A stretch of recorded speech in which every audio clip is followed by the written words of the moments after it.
transcending history and the world, a tale of souls and swords eternally retold. Soul Edge, a legendary sword and devourer of souls. Buried in the darkest reaches of history, it was brought back to light in the 16th century. The notorious pirate Cervantes claimed the sword as his own, setting everything into motion. Soul Edge adapted itself to its new owner by splitting into two. Possessed by the evil weapons, Cervantes began a bloody reign of terror, slaying all those seeking the swords without prejudice. Cervantes was eventually undone. Under the protection of Hephaestus, the god of smithing, a female warrior named Sophitia was able to destroy one of the swords. Shards of the blade flew and lodged into her body, causing near mortal wounds. Seeing his chance, Cervantes raised his sword to deliver the final blow. Suddenly, there appeared a ninja known as Taki, who rescued the wounded warrior. Taki defeated Cervantes in a battle to the death before carrying the injured Sophitia away. However, one of Soul Edge's two blades still remained. Perhaps it was fate.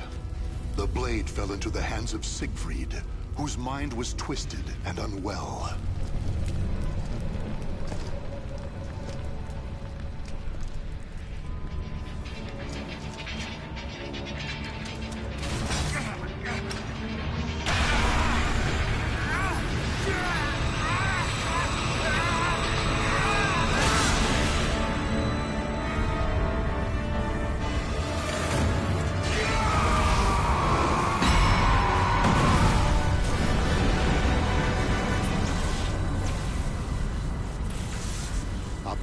Light pierced the heavens, the product of rampant evil, the evil seed. No one could have predicted it would become a catalyst for catastrophe across the world. Our story takes place in the 16th century.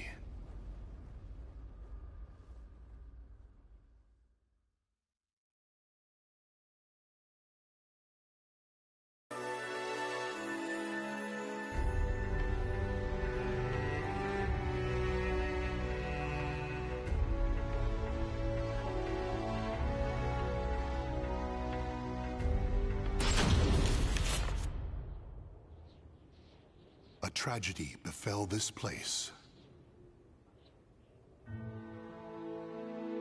Lingshan Su Temple was a famous martial arts school in the far reaches of China. It was there Killick learned to master the staff after he was abandoned as a child. Killick ate and slept with the other students and began his training at a young age. Despite this, he established a family-like bond with just one other student, Shang Len, a young girl who was like an elder sister to him. Dedicated to the way of the sword, she looked after Killick as if they were siblings. So close was their bond that when one felt happy or sad, the other would feel the same. Together they studied and grew as warriors.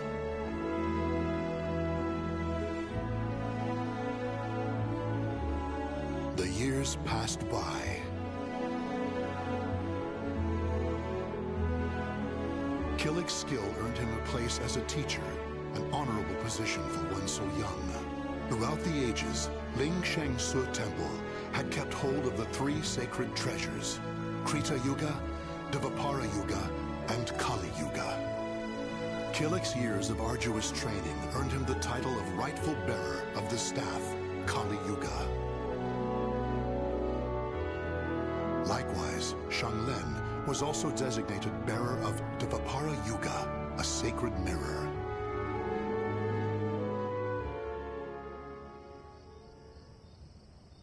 Our story begins on the night before the ritual for passing the treasures on to their new masters. Shang Lin, can I ask you something? Sure. How come you were chosen to bear Dvapara Yuga? I thought you'd get Krita Yuga. After all, you've dedicated your life to the sword. Killick, this is not easy for me to talk about, but I'm going to try.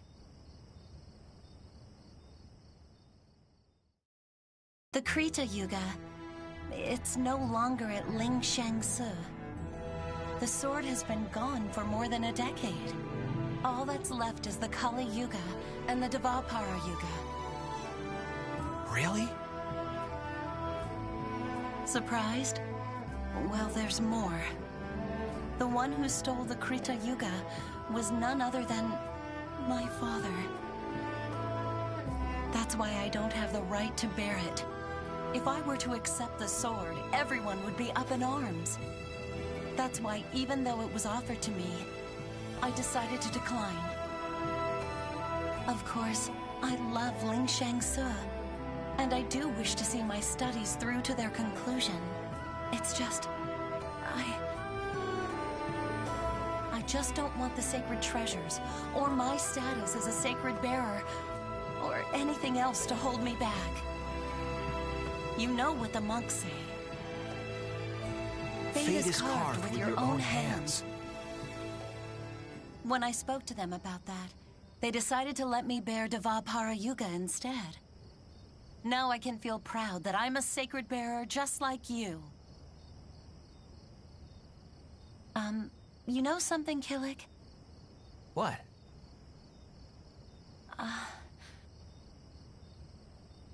It's okay. Never mind. I'm really looking forward to tomorrow. Me too. And so it was, Killick and Xianglen were set to attend the official ritual for becoming sacred bearers. But the night before the ritual, a terrible calamity plunged everything into chaos. Drawn by the Kali Yuga in Killick's hand, the evil seed came to Ling Shang-Su Temple. The monks, driven insane by the evil force, began slaying each other, turning the temple into hell on earth.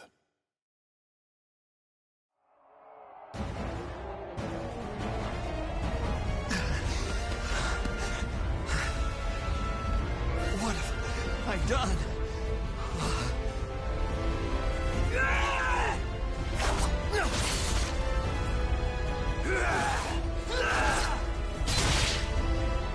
I don't understand. Everyone, stop this madness!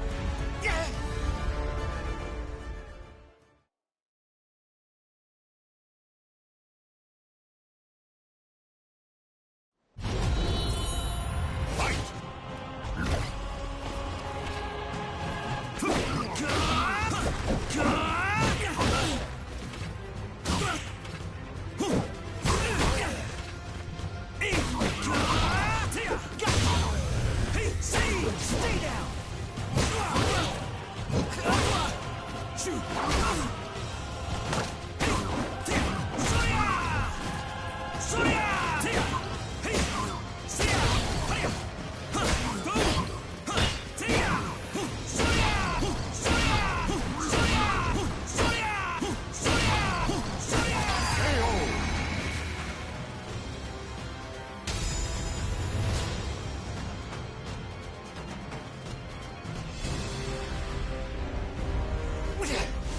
It's kill or be killed!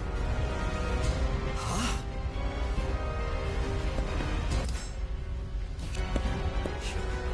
Xianglen? Get a hold of yourself, Xianglen!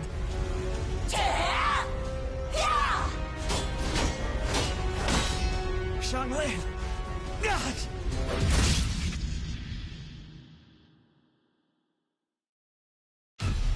Xianglen? Ah!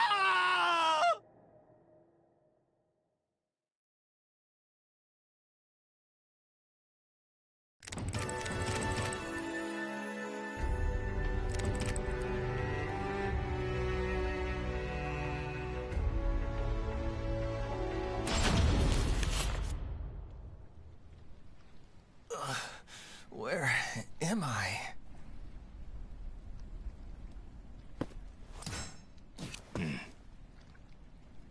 Did you save me? Who are you? You have yet to recover from your injuries. Rest. And that mirror, Devapara Yuga. Wear it always. There will be grave consequences if you do not. Understand?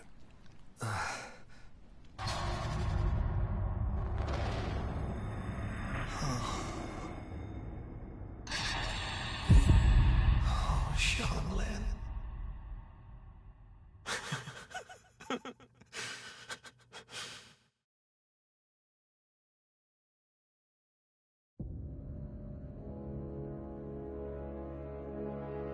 So, the power of Devapara Yuga saved me. That means Xianglin. She gave it to me. She sacrificed her life for me.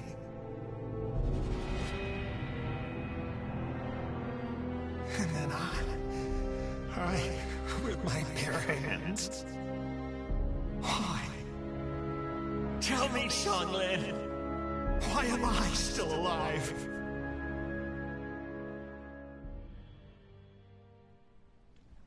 Have you not realized yet?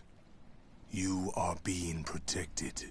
Devapara Yuga suppresses the evil within you. Evil? The old man proceeded to tell a tale. He told Kilik about the evil seed. How Devapara Yuga had pulled Kilik back from the brink of insanity. How Kali Yuga had the ability to absorb power, and how it was falling under an evil spell.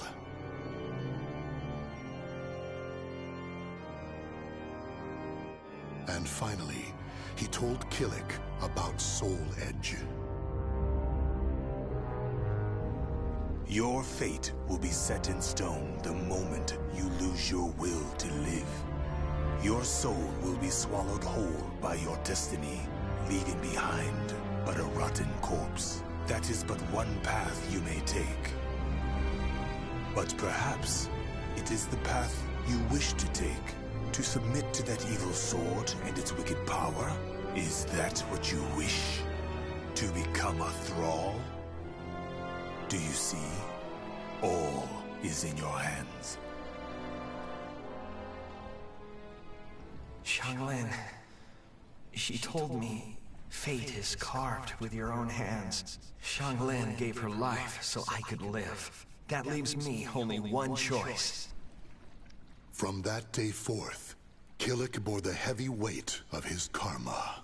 As Xianglin's slayer and the last living member of Ling Shengsu, he chose to face his cruel fate head-on.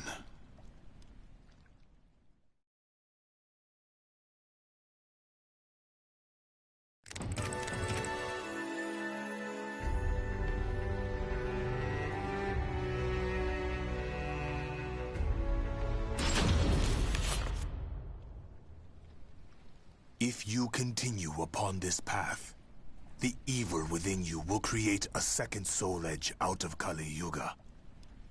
The only reason you and Kali Yuga have yet to succumb is because of Devapara Yuga's power.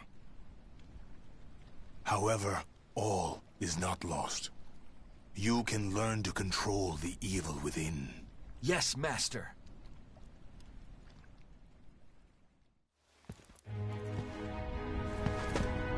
Is that it? If this tests you so dearly, how do you intend to stand up to evil? Sorry, Master. To control evil, you must first control yourself. Mastering your own will is the key to overcoming malice. Yes, Master. The enemy is powerful. You must stand strong, whoever your opponent. Yes, Master.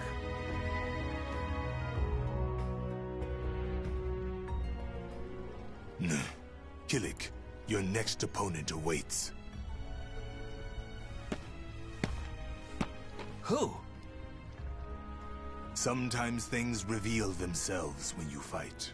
I understand, Master.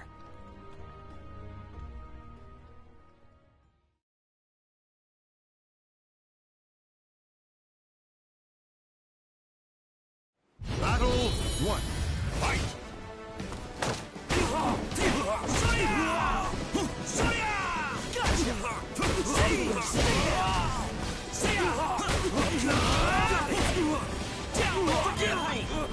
You're finished!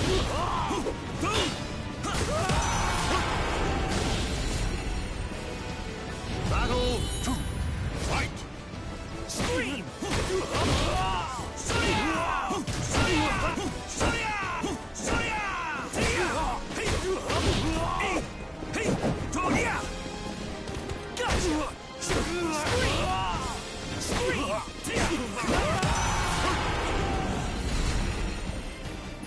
Battle 3, fight! Forgive me!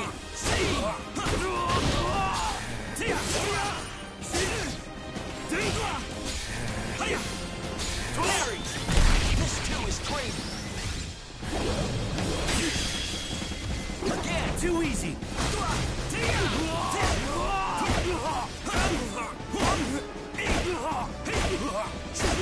Let's end this!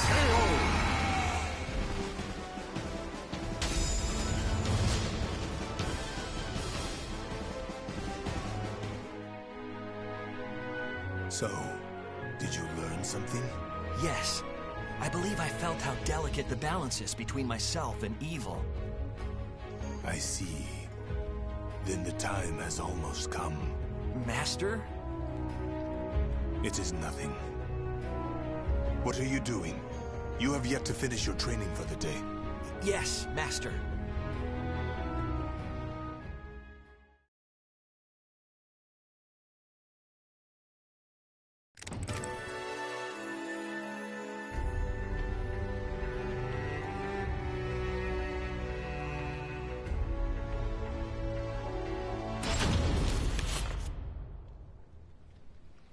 Killik, you have borne the burden of your training well.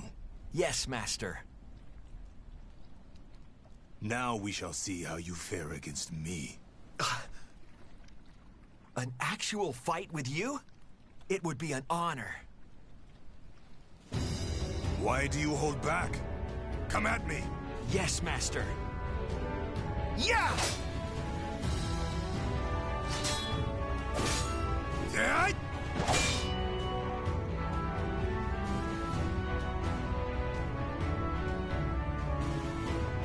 You have improved. I understand why you were chosen to bear Kali Yuga.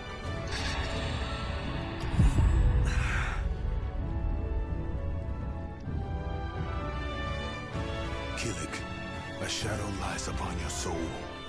Take heed. If it envelops you completely, the evil within you will stir, and in time, tear at your soul until there is nothing left. You need to banish that shadow. I have shown you how to control evil. The rest is up to you. Yes, Master. Killik, this will be your final test. You must seal away Soul Edge, the cause of all this madness, and cleanse yourself of evil. Yes, Master. Head west. Keep going to where the wielder of Soul Edge awaits in the heart of a great maelstrom. You must live on, as have I.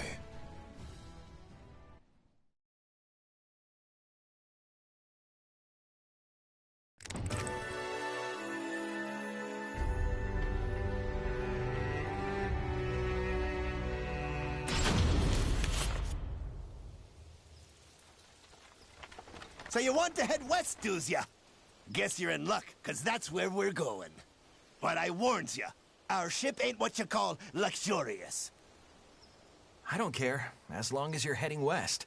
So, can I join you? Sure, why not? But it could end up costing you a pretty penny. Huh?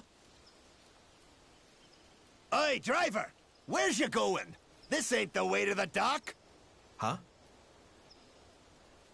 You deaf or something? What the?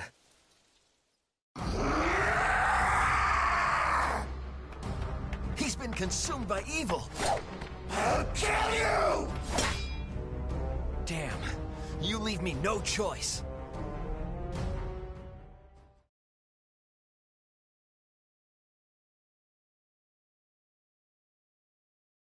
Battle 1. Fight! Take this!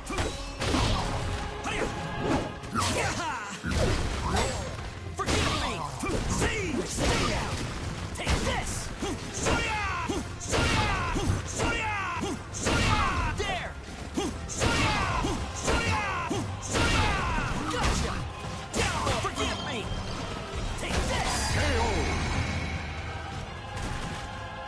Battle 2. Fight!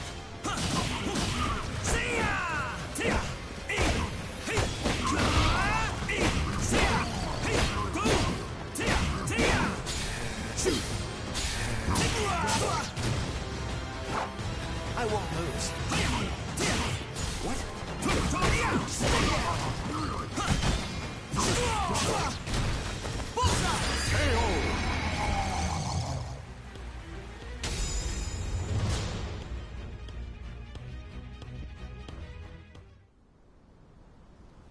Whew!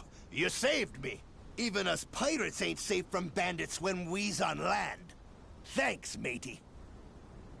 Sure. That was no ordinary bandit. It takes me back to that night. The shadow upon my soul. Xianglin, am I strong enough?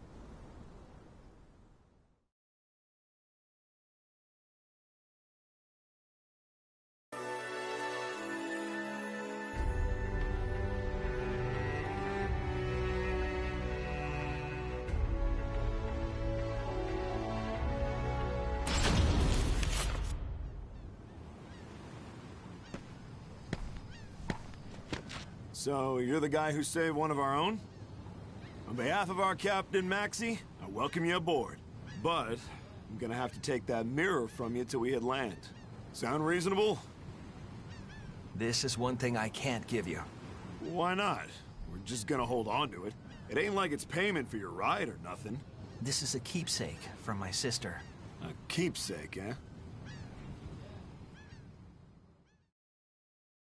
You know, I don't know what I'd have done if it weren't for Maxie.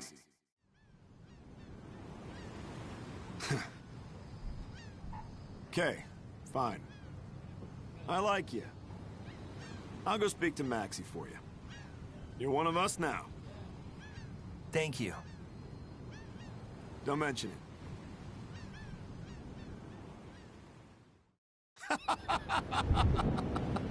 Oh.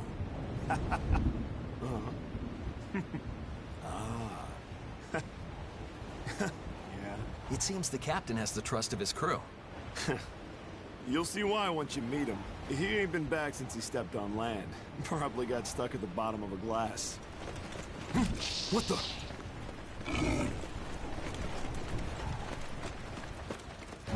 What? Ah! Who do you think you are? You got some nerve thinking you can pick a fight with one of us. Hey, Killick, right? You're a passenger, so stand back. No, I want to join in. In that case, welcome to the crew. It's showtime!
won't lose.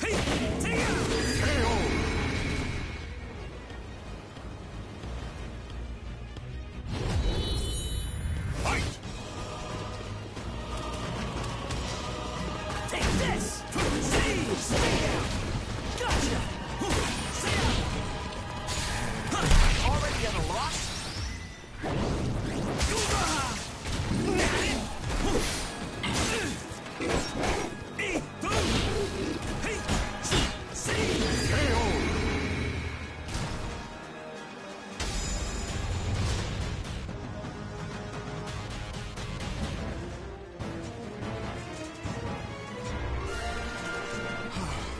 It never ends.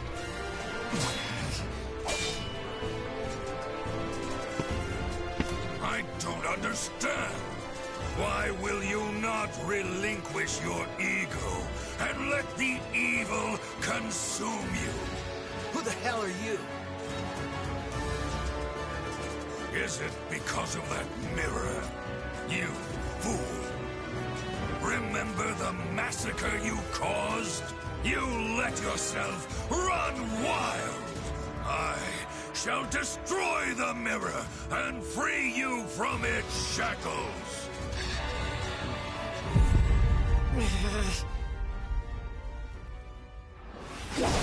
Look out, Killick! Cam!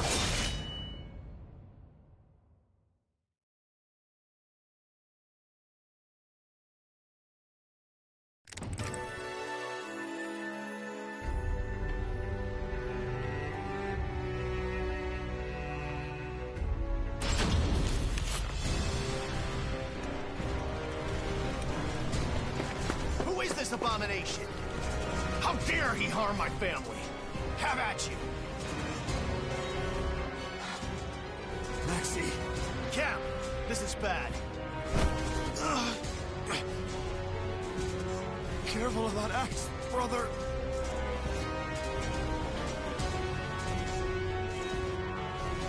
That son of a... He'll pay for this. He will pay! Who the hell are you? No matter.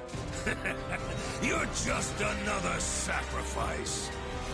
He still needs strong souls to increase his strength. Fall back. Stop right there! What?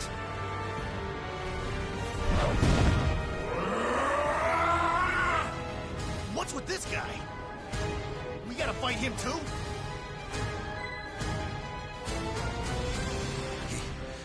He's one of us. Okay, so I won't kill him. Just save your strength.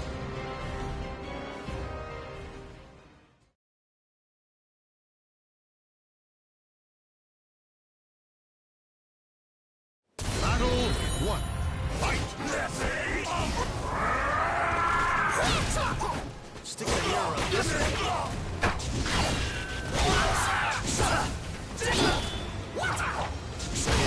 This ain't easy, but I'm getting there.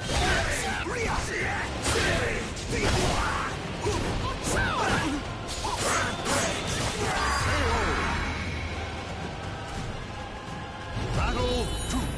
Fight! I'll ruin you!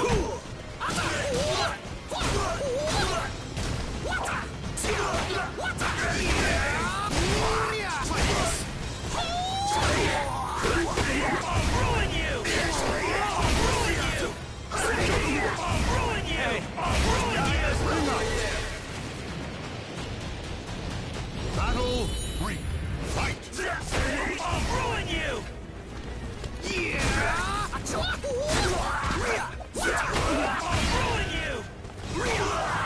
How's this? Come on! You're mine!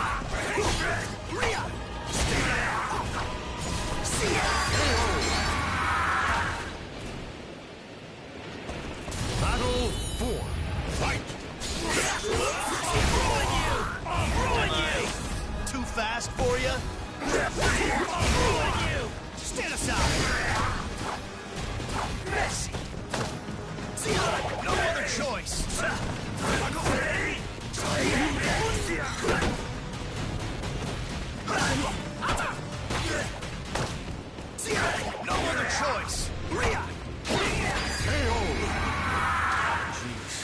As if I didn't have better things to do.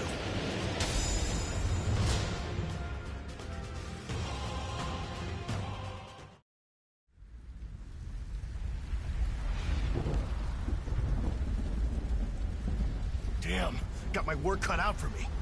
If the mirror doesn't work, the only option I've got is to kill him. You can thank Cam. Adios, Cam. Everyone.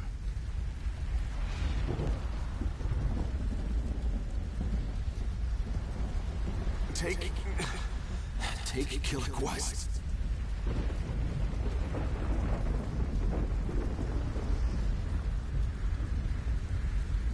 I know, Cam. I know. It's like you said. He's one of us. I ain't leaving him behind. And you know, those guys will be back for him. We will get our revenge. It's the only reason I live for now.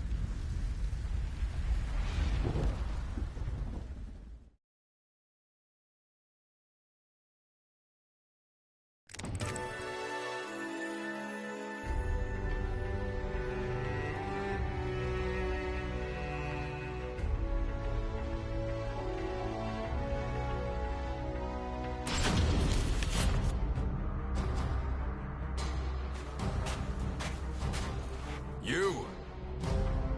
Are you that nunchaku wielder who wants me dead? Maxie? I have no idea what you're talking about. Even so, what's the deal? What? I thought all warriors knew you have to strike first. Hold on a sec. Looks like we're done talking. I may look easygoing, but I never back down from a challenge. You're sure one plucky fellow. I will honor you with a duel. Don't blame me if you get hurt.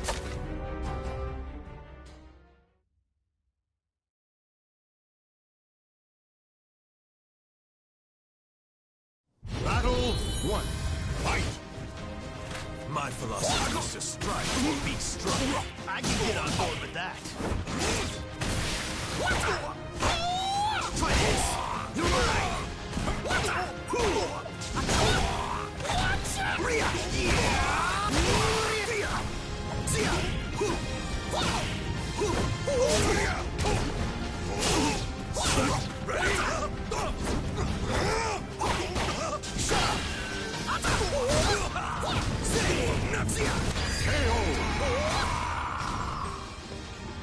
Battle 2. Fight!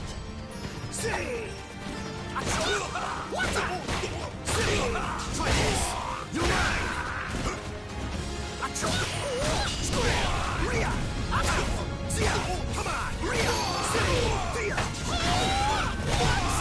Not yet! Yeah! Not yet! Ready? Not yet! Yeah!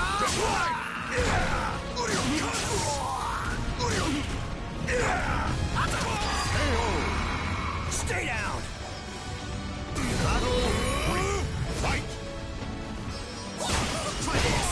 You're mine!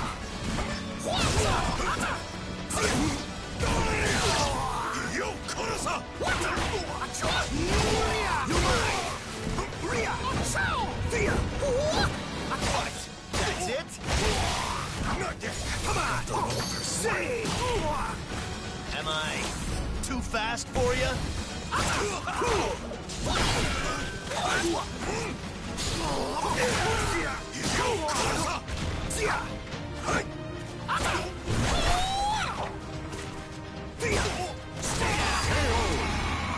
Oh boy, looking good.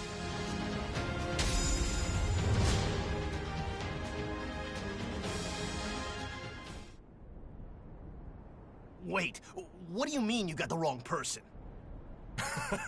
I'm sorry. I am Mitsurugi.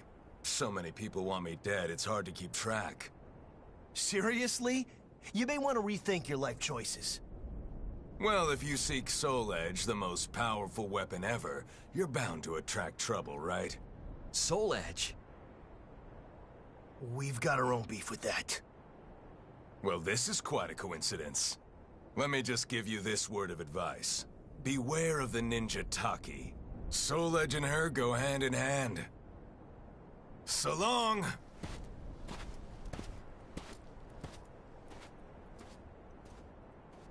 The hell was up with that guy? No idea. He put up a good fight. I'll give him that. Is everyone that's looking for Soul Edge like him? Just try not to overdo it, okay, Maxie? Ha! You worry too much. If anything, you're the one we need to keep an eye on.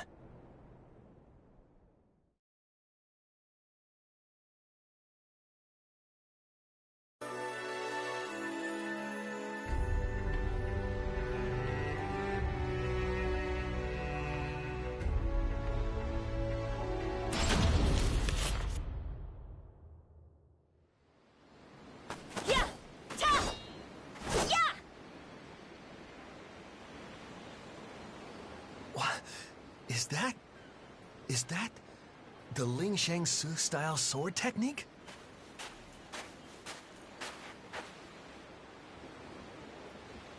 Shang Len? Why is he staring? They could be twins. Huh?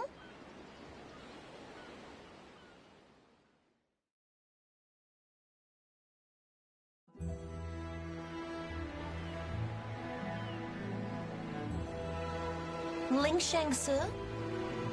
I've heard of it. My mother might have trained there when she was younger. She taught me how to use a sword. Admit it, you're impressed. Yeah, I am. You move very, gracefully. Thank you. Are you traveling somewhere? Yeah, I'm heading west. Really? Me too. What are you doing around here? I just, happen to be passing through. I see. It must be fate. Oh.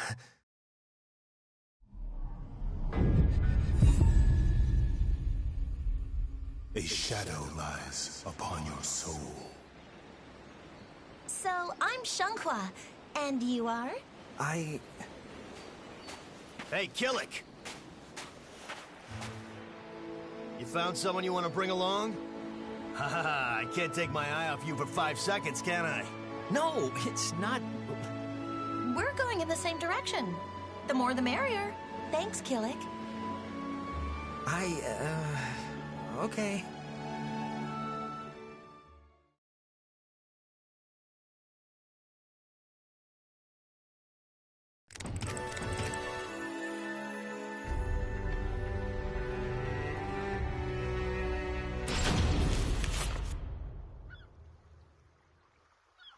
Nightmare? So he's the wielder of Soul Edge?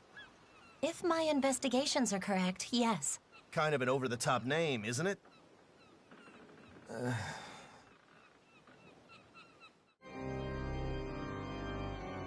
Okay, let's go over everything. They're banding together. And their leader is Nightmare. He's friends with the jerk I'm after. A real piece of work called Astaroth. Then there's that lizard freak. And a woman called Ivy, who uses a whip sword. That's one hell of a crew. We could end up facing a whole army. Nightmares are like phantoms. Wherever they appear, they slaughter everyone in sight. They're monsters.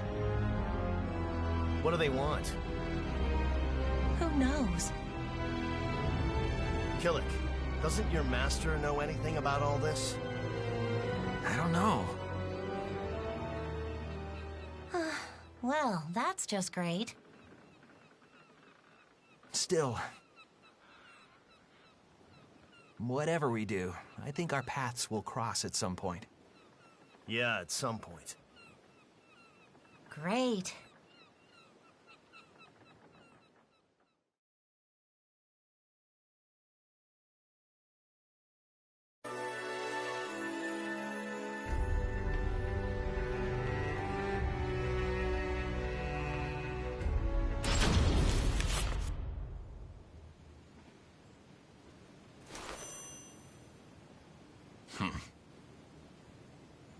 The order stands as it was. Understood. I will make contact shortly.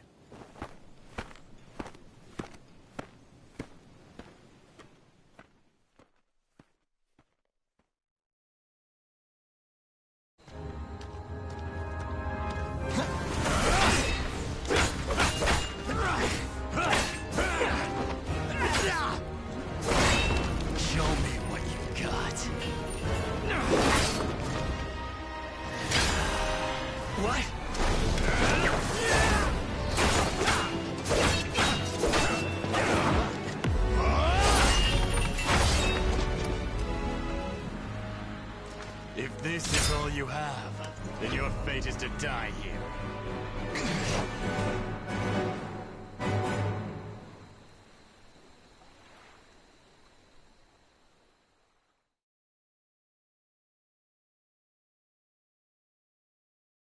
Battle 1. Fight! Who are you? I have no reason to answer.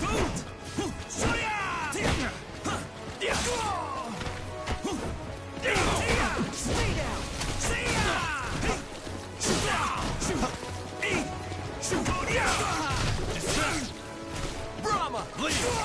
Rue your will!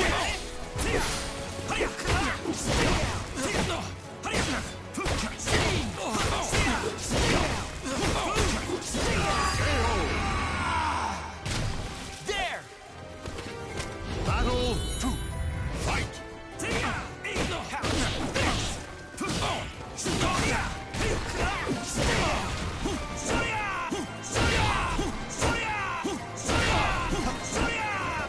Forgive me!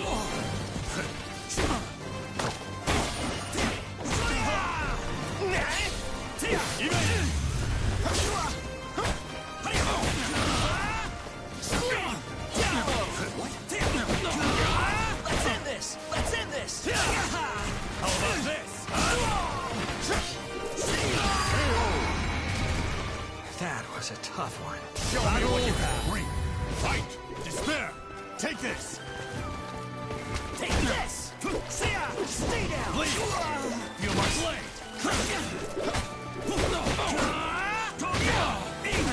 Stay down!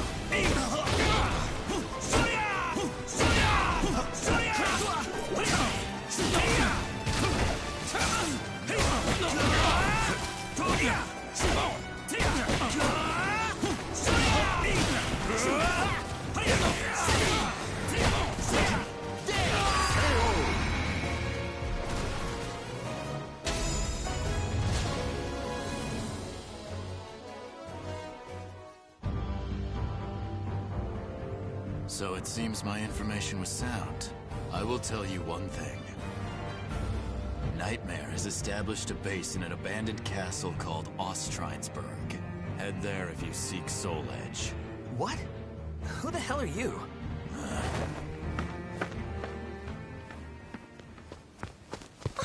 Killick, are you okay? Yes, fine. Tell me, Killick, who exactly are you? People seem out to get you. I apologize for getting you involved in all this. Stop acting so formal. Fine. I'll open up first. I've been hiding something from you. I'm searching for Soul Edge too. Really? My country, the Ming Empire, you know it, right? It's going through some hard times. Violence is the norm. In the hope of saving our land, the Emperor asked me directly to search for the hero's sword, also known as Soul Edge. So, that's what I'm trying to do. I may not look like one, but I'm a soldier. Surprised? Well, it means I've been involved in this from the start. You're the first person I've told. It was supposed to be an Imperial secret. Does that affect things between us? Yeah, I guess so. Sorry. I knew some time ago I would have to tell you everything. So I'll just say it. Soul Edge is evil. It isn't gonna save your empire. Okay. If you say so, it must be true. I thought it was a little strange. How could that so-called hero sword save our land? Okay, that settles it. I'm gonna stick with you, Killick. What? But... My duty is important to me. But I want to know the truth. I want to see it for myself.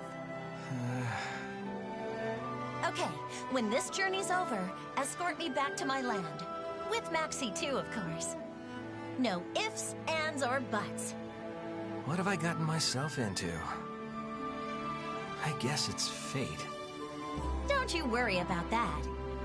I know fate has plunged you into misfortune, but my mother always said, fate is carved with your own hands. I'm kidding? Oh, right. Never mind then.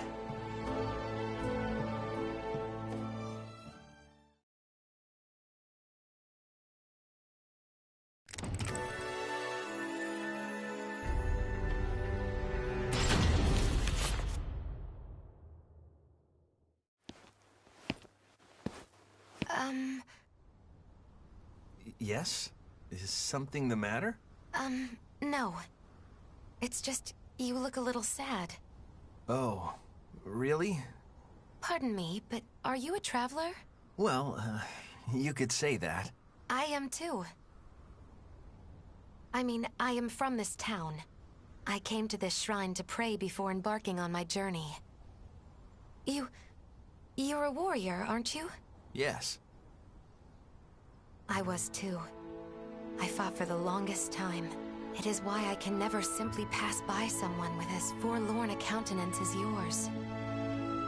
There is something I must do. When you find a reason to fight, you find a reason to punish yourself. I was the same. There are some things we are powerless to do anything about. People speak of fate, but I wonder if there is worth in sacrificing yourself for it. I feel so uncertain. The darkness of the soul can be troubling. It's always with me, like a real shadow, dark and unshakable. Yet all is not lost. I can't just forget the past in order to save myself. It is no bad thing to keep hold of the past. Those dear to you will always be in your memories. Still.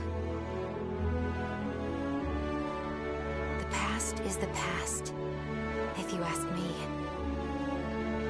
There are those you need to protect in the here and now. So, you should wear a more fitting expression. Okay. Listen to me babbling on. I have to go. Are you okay? Yes. Pain does indeed lie in the past. I shall pray for your safety. As will I.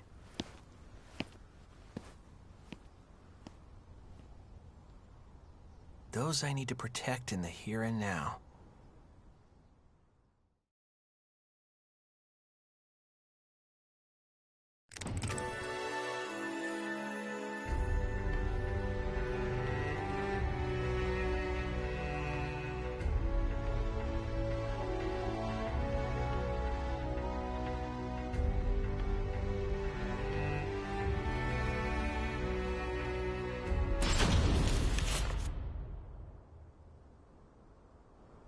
Are you sure this is the right way?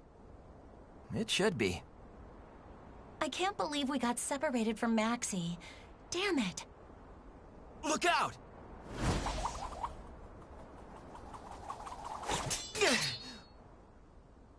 What the? So you made it this far. Huh? What? Is that all it takes to hobble you? If so, do you honestly think you can take on Soul Edge? You're a fool. No human can bear that power. I'll stop you here and now before you make contact with the cursed sword. Hold on! I won't let you touch Killick. Oh, really? Why do you interfere? You never had anything to do with the sword before. For your own sake, stay out of this. I didn't choose to get involved. But now I'm choosing not to back down.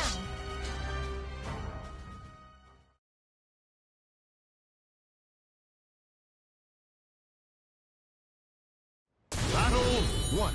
Fight! You can't win. If I were you, I'd back away now. No, unless I try. Come.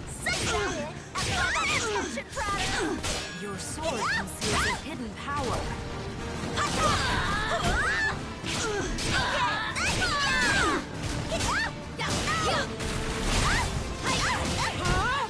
Are you ready?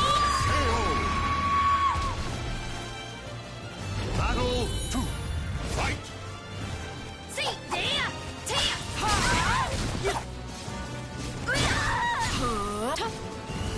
Come.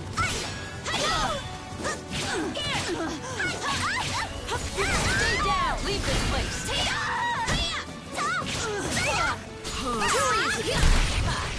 Bring it on!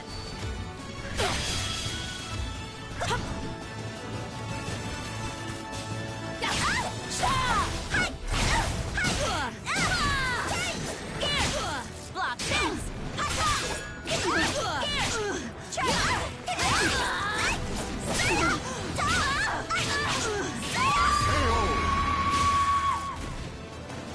You leave me no choice. Fight!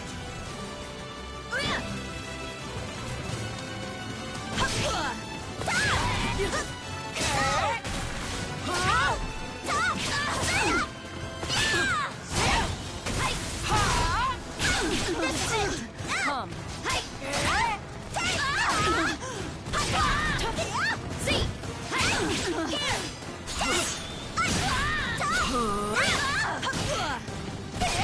Not good enough. You're mine!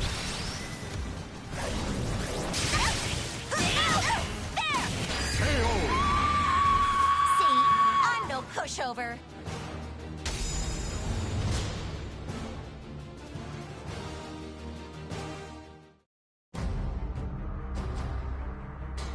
Huh?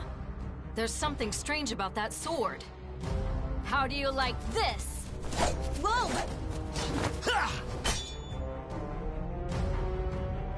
What? What's wrong? Had enough? Heh. So you controlled the evil yourself. Fair enough. Just take care. Soul Edge is more powerful than ever before. The instant you give yourself over to your shadow, I'll kill you. You've been warned. There's no escape from a ninja with the power to seal.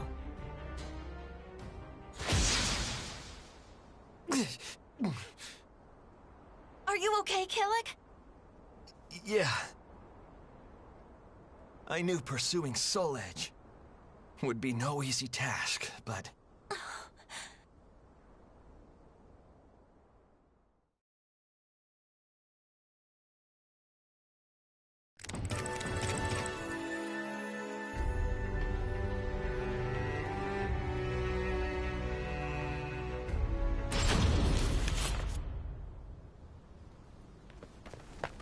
Once we get through this forest...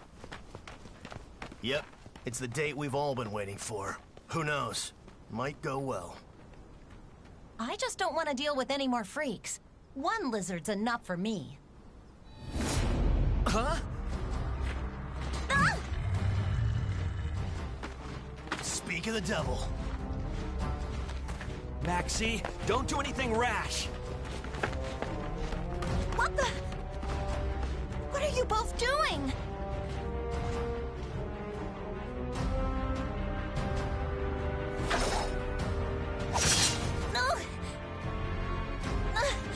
What a cheap shot. Who are you anyway? You've got guts. I like that. Are you Ivy? If you want to fight, bring it on. Don't you realize the position you're in? Let's see if you really do have any guts. Huh. You're no match for me.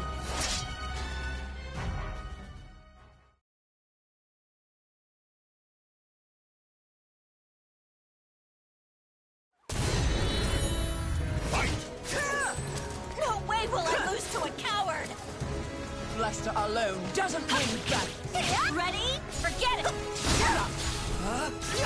Now let's enjoy this.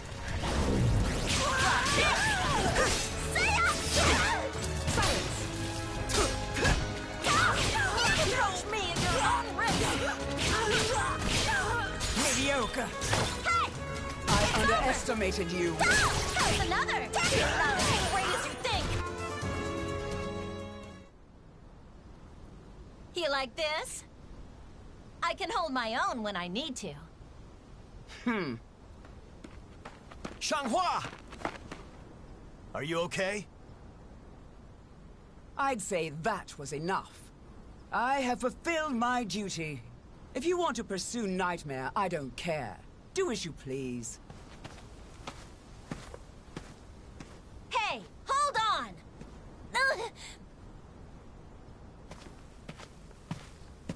Xianghua, you can't go on with your leg like that. No need to sweat it. We're almost to the castle.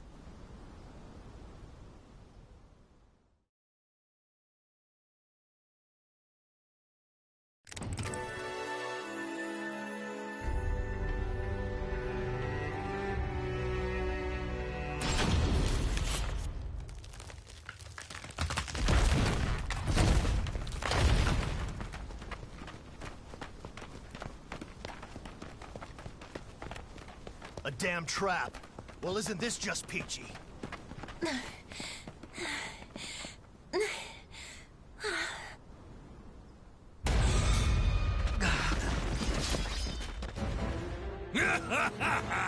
So the reports were true. What sort of idiots try to enter a castle through the front? Leave him to me. I've been looking forward to smacking down this freak. So you came here to die? What's this?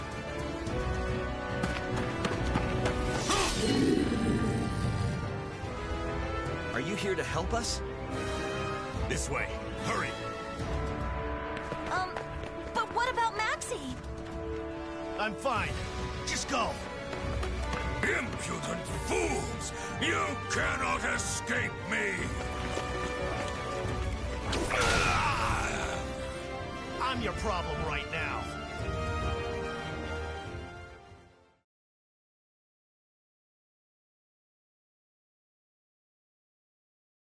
I'll have revenge. For my family. Putrid maggot! You're dead now! Battle 1. Fight! You're mine!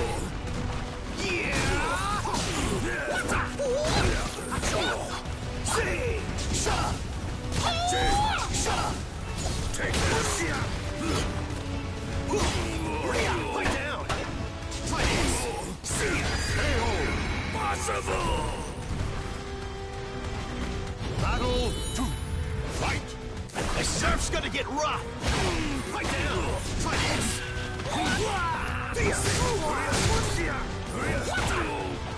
The surf's gonna get rough! I'm gonna ride the waves! Go get some rest!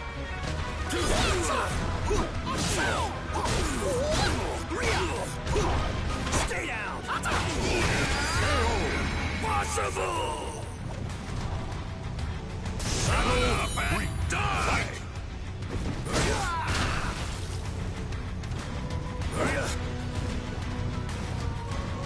Take this!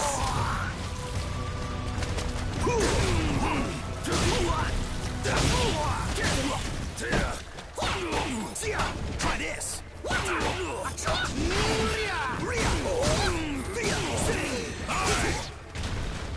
Take this! Hey, hey! Is that all you got? You're not leaving your life! You're mine! You're mine! The surf's gonna get rough! I'm gonna ride the waves!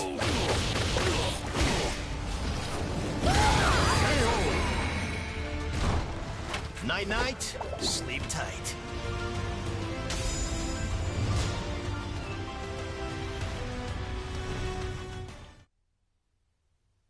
Is it over?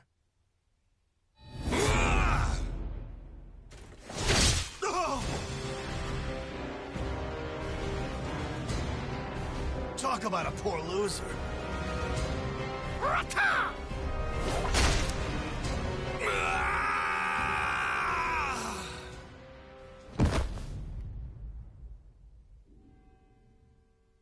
Everyone, Cam, this was for you.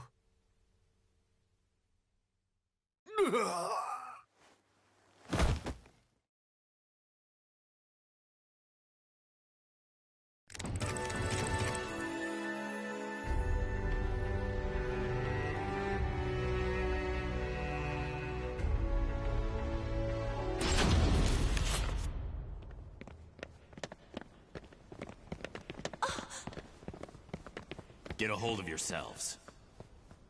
Her leg. If you cannot fight, you will be left behind. I'm fine. Don't underestimate me. Where are we? Sorry, but I have to attend to my mission now. The rest is up to you. Thank you.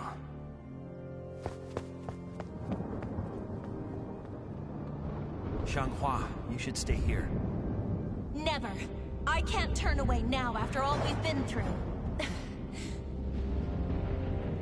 Let's do this. Okay.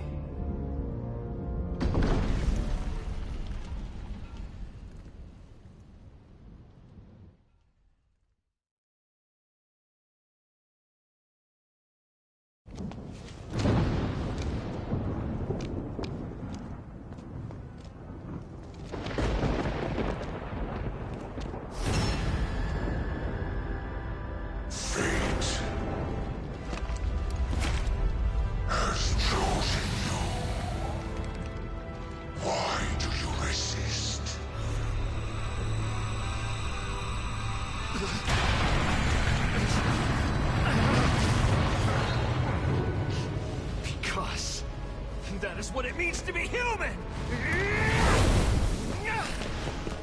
I'll carve my own fate!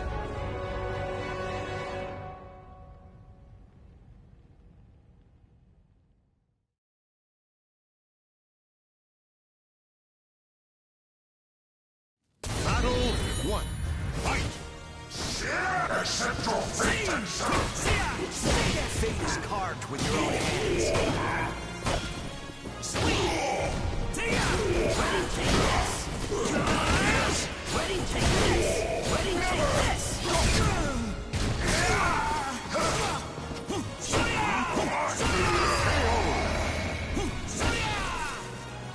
Battle 2. Fight! Stay down!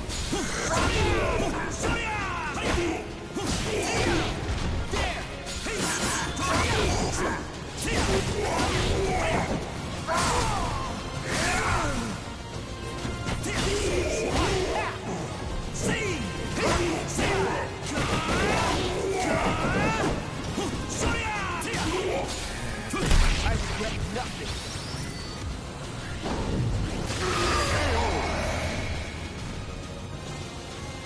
Shall make a fine sacrifice!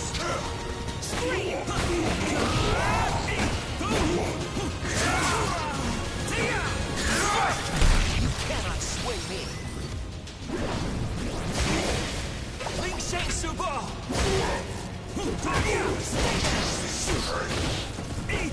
It goes beyond just me. Ready? Take this! Is it finally over?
okay, Killick?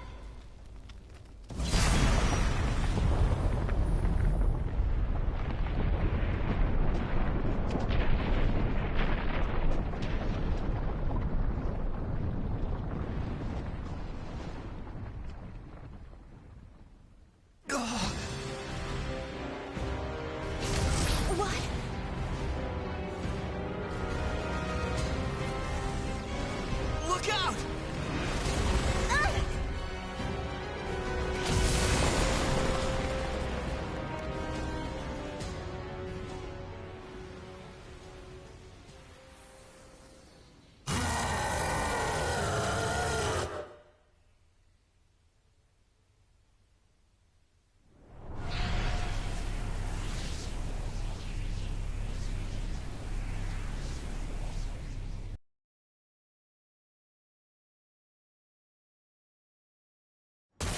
Mother, I am ready! Battle 1. Fight! My sword will show me the way.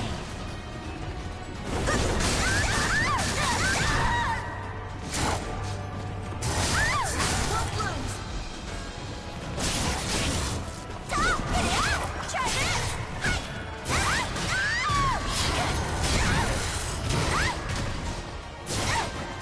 Gotcha!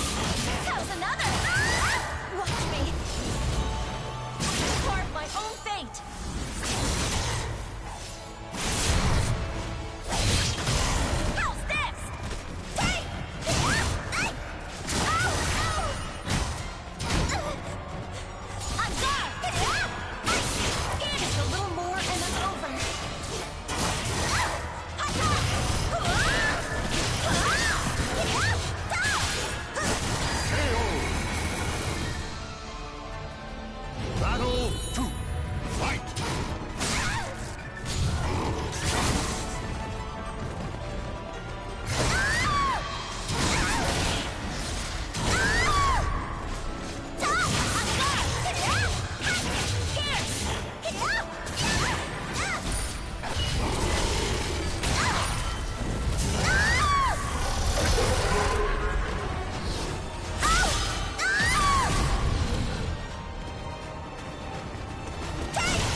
Is it over yet?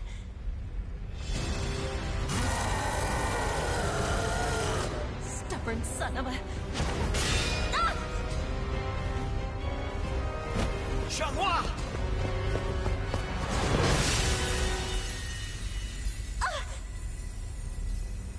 Killick? It's okay.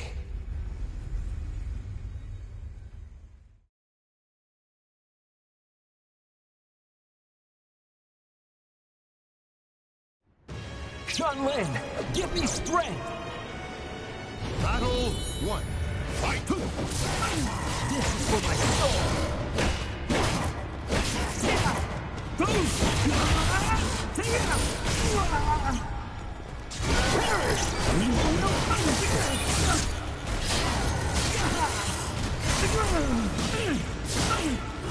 I will come by your fate!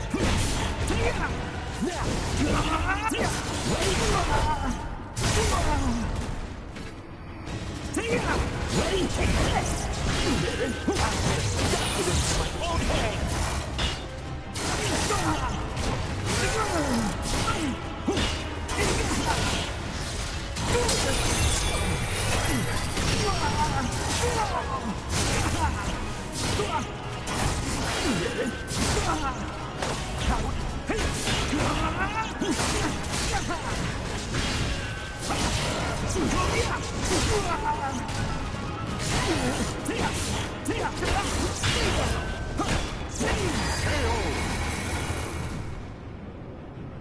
Battle 2. Fight!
Battle 3.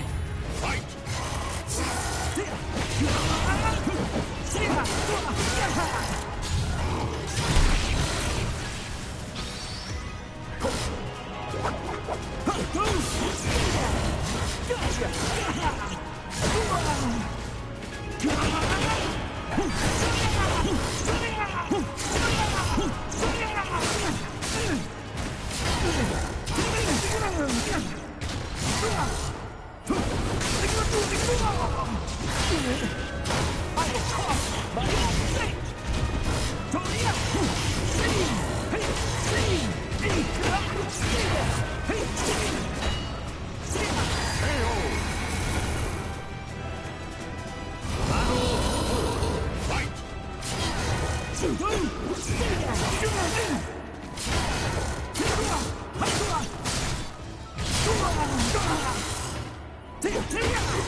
It's over.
protecting me?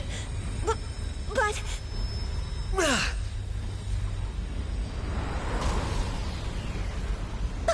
The sword! No! It's too dangerous!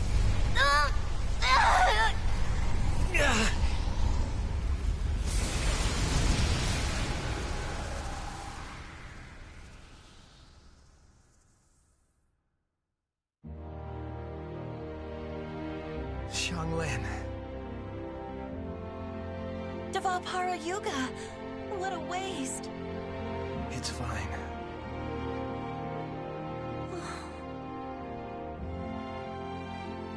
Killick, hold out your hand. Huh? This is... I just couldn't resist. Xianghua, could you hold on to it for me? What? But... Please. Okay. Thanks. I'll keep it safe. Great.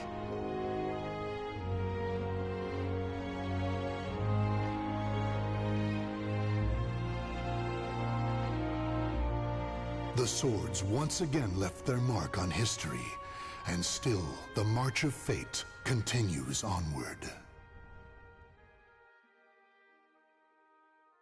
I think this shit should work. If I'm coming through on mic, let me know. I don't really need an arcade stick. I also cannot believe that's the entire fucking story mode of this game. I can't remember it that well. But I'm like, I forgot how fucking much of that was just clip art and, like, fucking slideshows. I do remember it being a shitty storyline game, and it's like, I like the story, but I don't like the way they executed it. And I was shocked when I played this how little thought they put into that story mode. Most of it, there's entire sections. Thanks, bro. There's entire fucking sections of this game in that storyline prologue or whatever. You see how the top here it's got main story, and then you can go through every character. Well, most of them. The main storyline, as you go through all these different things, sometimes at the beginning and through the middle, you literally get slideshow, and then it'll say mission complete. Then it'll say slideshow, then you get mission complete. And they only actually worked, what? Kilik, Maxi, Zhang Shua into the main fucking storyline? Yeah, like 3 characters. And then you can go through them all one by one. But I'm pretty sure if I remember correctly, most of these motherfuckers only have 1 or 2 battles to do. And then it's over with that character. So it's like in the Tekken mode where you could go through the storyline and you only get to play as Jin and his father and his mother and every other fucking Heihachi style character. And then after that, you can go through and do the individual characters, but you only get like 1 battle out of it, and then it's over. So I feel like Namco, as the games went on, and Capcom or whoever it is, they fucking just lost all effort. And I know fighting games are not about the single-player mode, but it's kind of all I've ever really played. I did a little bit of online, and when you play online, you basically just fight motherfuckers who know how to do the 10-hit combos. So you're sort of like, block, block, block, block, block, block. Oops, I got hit with a 10-hit combo. Oops, I hit one back on him. Oop, now he's got me with a 10-hit. Now it's been 30 seconds of watching that execute. It's game over. Because once you get comboed in this game, it's like, you can't block or break. This is normally about juggles. You know what I mean? They also had this mission, Libra of the Soul character. I'm pretty sure in this mode you have to create a character, which is why I didn't do it at first. This is just more of this shit fucking slideshow. The story of this game is cool, but I don't like the way they executed it. Yeah, you basically have to create a character, and then once you create a character, you rotate around a map. So it's kind of fun at first, but then what I noticed is like, so you can basically create a character, but then you're picking from all the weapons that are in the game. I think maybe eventually you can get a couple in this that aren't base character games, but I'm pretty sure almost every single person in this, like, if you pick the staff, you're basically playing Kilik with a skin. If you pick the Ivy sword, you're basically like picking Ivy but with a sword. It's just it's got a skin on it. So it's kind of like, I don't think anyone has this double saber though. I'm not sure if this Scythe that is Astaroth. bipolar plus enhancement device. I don't know what the fuck that is, why it's bipolar plus bipolar indicates a mental problem. But you know what I'm saying, in that like they didn't put a ton of fucking effort into this shit. Because I think at first it's kind of fun, but then eventually you just end up playing the same fucking shit over and over again. And I'm just trying to spam through to see if I can look at the map. So far means ranged.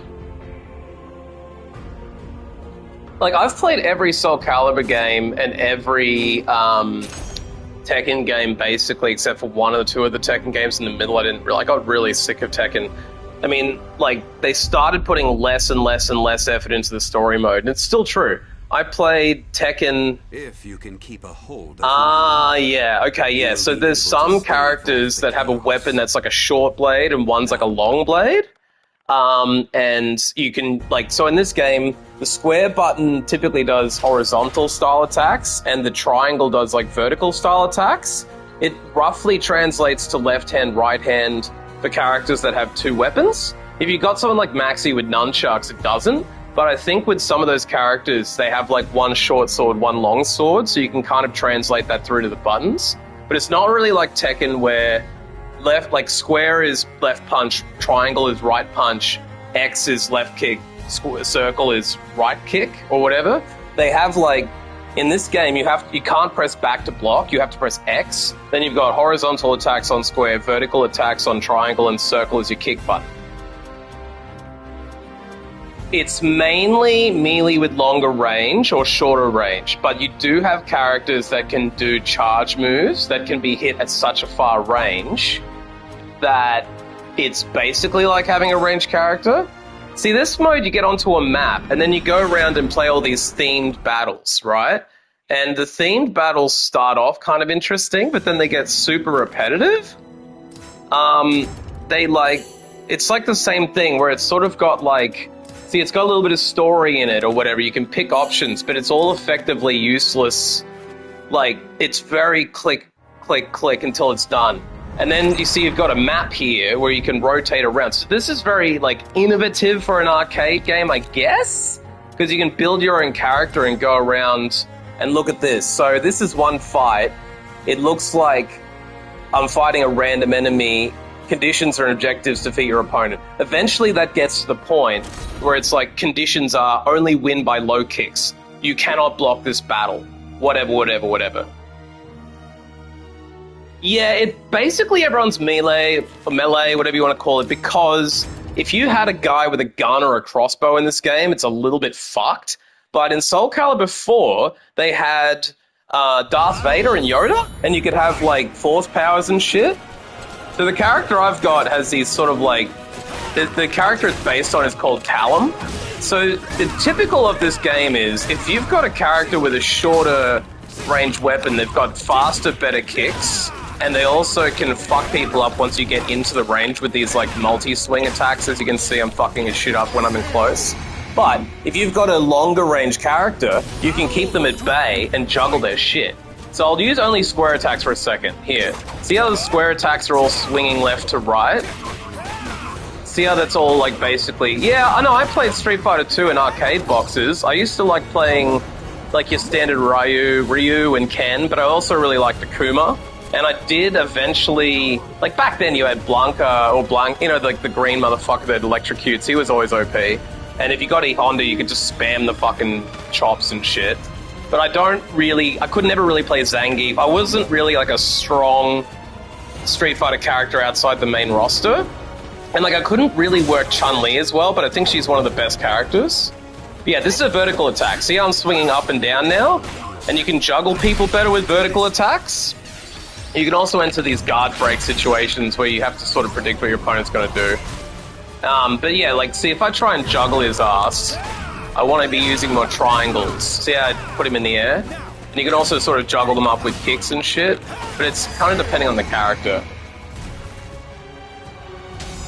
So now that I've won that mode, Blanka was cool, Vega was fucking crazy. When you came up against Vega in the fucking story mode and he had that steel cage to climb on, that shit was fucking nuts. That dude like, totally fucking... Like, as a kid, when you're playing through arcade, when you get to Vega, man, he fucking absolutely killed. Like, you couldn't figure out how to beat him at first, but... Yeah, I could play Chun-Li, but I wasn't as good as her as I was with the rest of them. And I eventually kind of mained Akuma, because I learned how to do that death finisher with Akuma, which took like half their health bar, but you had to put in like an 8-button combo. So you can see I'm leveling up in this. I'm getting health, my weapon gets experience, you get points, you get money. So they've tried to RPGify a fighting game, which is like an interesting concept, but eventually, I think I played this for like 20, 25 hours maybe, not even that long maybe, and eventually every single battle boils down to a randomly generated thing where it's like, you've already played the 10 types of battle there are. It's like, this one, you can't use special moves. This one, you can't use block. This one, you have to win but in one round. This one, you take double damage. Whatever, whatever, whatever. But if I just go for a standard versus arcade mode and put it on very hard, because I can do that, I'll pick a character with more range. I'll pick Nightmare. Because Nightmare, or Siegfried if he's here, is better. Siegfried, yeah, I agree. And the mode has promise in the sense that you can build a creative fighter, you can pick your own weapon, you can upgrade it, you can get special effects on it, you can change your skin. But it's sort of like, I want to say it's like a half RPG. If they'd gone all in and made it rich and varied and more randomly generated, it would have been better. But eventually, once you've played it for like a certain amount of time, every single battle boils down to be the same. Now, in Soul Calibur 1, it was actually called Soul Blade. Soul Blade was where you had Cervantes the pirate as the guy who... So in this game, basically, there's a soul edge. It's like the most fucked up weapon in the world that takes the person over and makes them evil, but it also does fuck off good damage. So people with power that are evil, people who are evil seek it out to become powerful. People who are good, like Siegfried, sort it out to destroy it.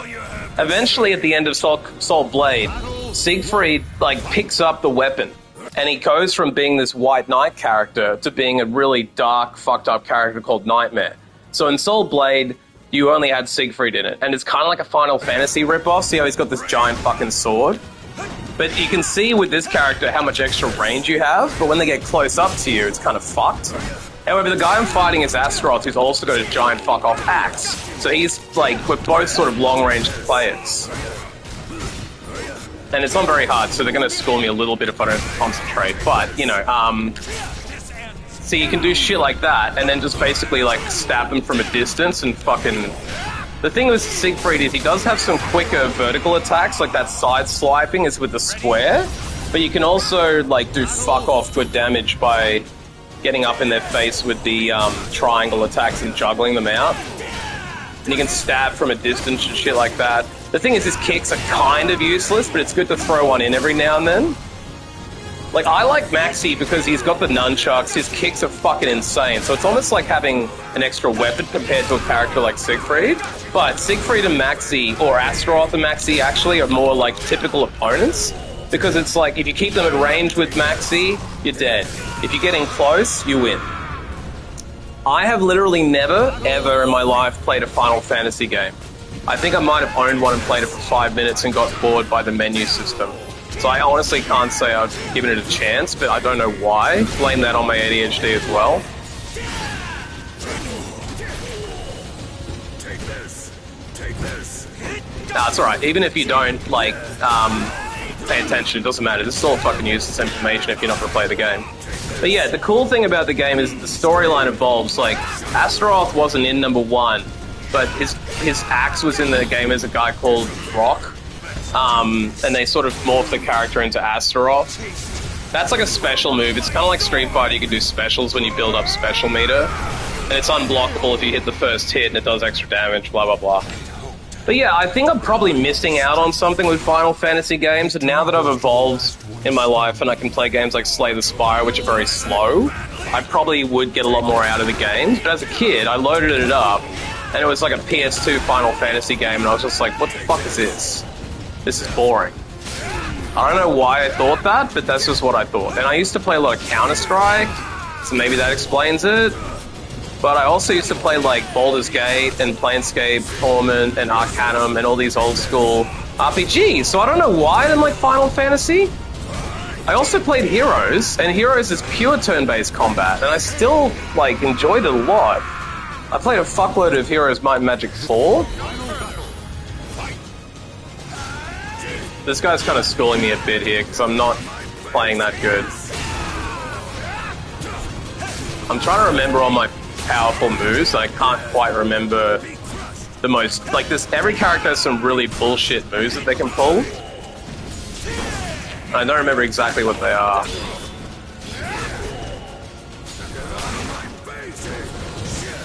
Yeah, I'm assuming that some of the games are up and down, because I have heard people, like, bitchily complaining about certain Final Fantasy games, and other ones they really, like, get a lot of praise.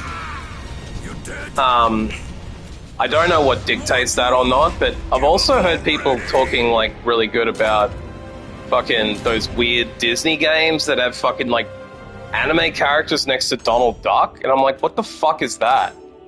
Like, what is it called? Kingdom Hearts? What the fuck is the story with Kingdom Hearts? It just looks like a weird fucking, like, you can't just go up and down from FF1. Yeah. I don't know which one is the one I loaded up.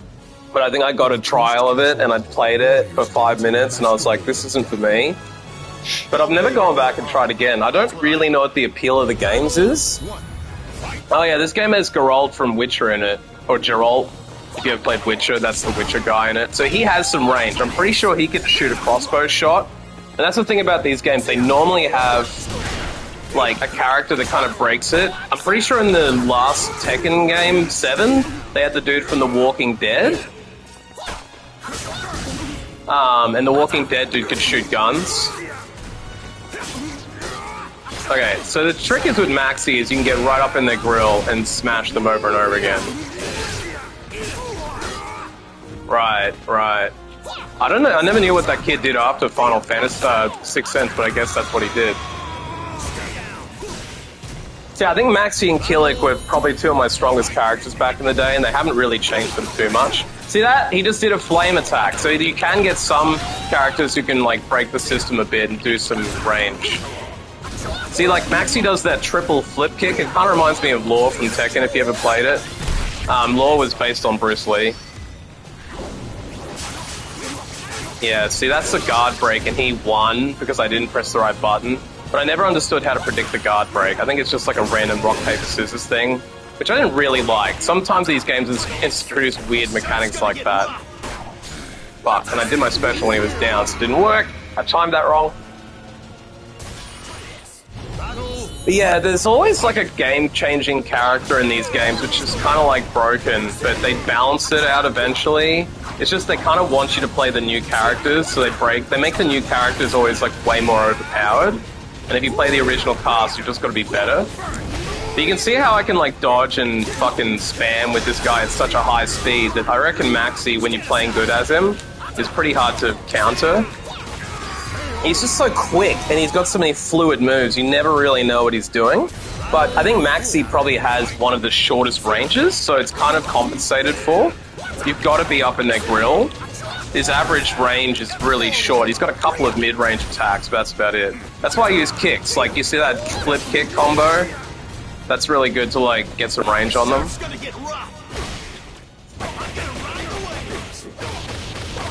I feel like the specials in this game look nice enough.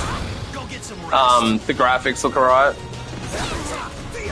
Yeah, look, I'm not a graphics whore by any means. I like pixel games. In fact, there's a 50-pack of games called UFO 50. If you haven't played it, a bunch of developers, like the guy who did Spelunky, got together and did, like, a game pack, 50 games, and it only costs like $30.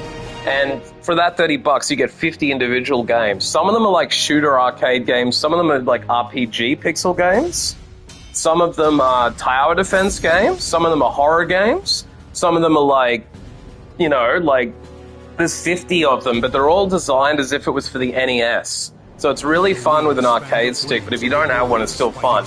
It's just that it's like all NES graphics, like Nintendo Entertainment System graphics level. They're all pixel games, they're all retro looking, but they've been developed in the year 2024. So they play with like mechanics that they never had in those games back then. So you can get some of those like first-person dungeon crawlers, like I think Elder Scrolls 1 and 2 looked like that. And those were like hella like limited at the time, but now they can do the same style of game but with like 2024 roguelike elements and shit. Yeah, I do agree. Some games that are old school age terribly, and some of them still look good today. Like some of them just have their own individual charm. I feel like that's where Diablo picked a specific aesthetic that looks good. Even like the remaster doesn't really change much about D1, D2, and it probably looks like shit to someone who's been playing like Fortnite. But I reckon still it stands up.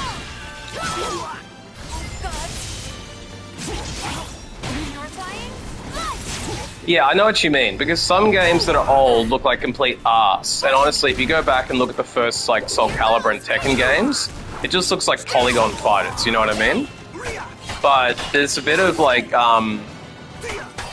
there's a bit of charm to some of them over others. And that's where I wondered if Final Fantasy wouldn't really matter, but I know that, like, Final Fantasy was always weird to me because you would look at the back of the box and they would advertise it with the fucking movies, the in-game CGI, and then, like, you'd play the game and it was fucking, like, the most pixel animated, like, least impressive looking game in the world. But when they released the game trailers for Final Fantasy, it would be like, look at this dude with this huge sword, it looks fucking awesome, right? And then you, like, realize once you play it, that's literally just a fucking in-game cutscene. The battle is over. Show respect for the Yeah, some games are just good. Like, yeah, that's the thing. I think it all depends on how, like, the developers feel, like, when they're developing it, what they're going for. Like, I honestly think games like Far Cry Crysis or whatever, like, Crysis was a Far Cry game, I'm pretty sure? It's now just called Crysis, but I'm pretty sure when it came out, it was a Far Cry game. And Crysis was always the game where people would go, how good's your computer? Can it run Crysis on full settings? Was the test. And it was more of a game that was a showcase in graphics than actually anything to do with how good the game was. So it had a pretty short lifespan, and I feel like I don't imagine it would have aged well, because whatever the graphics they jammed into it back then that was supposed to sell the game would now just look like shit by comparison, right? And I think when you look at the way that games have evolved, it's sort of evolved past graphics being polished.